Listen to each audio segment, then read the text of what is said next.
Welcome to Not Milk Never Milk. Subscribe if you're lactose intolerant. You start by turning off caller ID in your phone settings and using per-call blocking prefixes. Once done, use your carrier's prefix like *67 to mask the number before dialing. Make sure to test with a trusted contact so you confirm the call displays as private.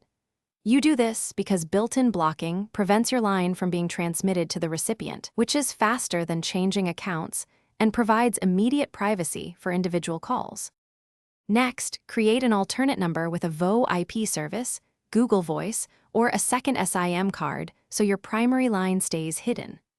Once done, configure call forwarding rules and app settings to route calls without revealing your main number.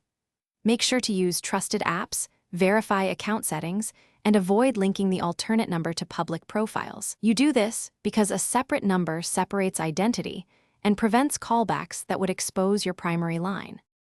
To finish, test both outgoing and incoming calls and messages to confirm your number shows private or uses the alternate ID.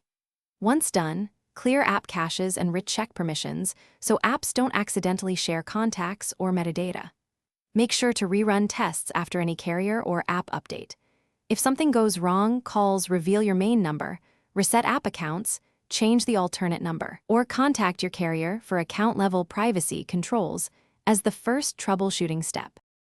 Thanks for watching. If this was helpful, leave a like and consider subscribing. See you next time.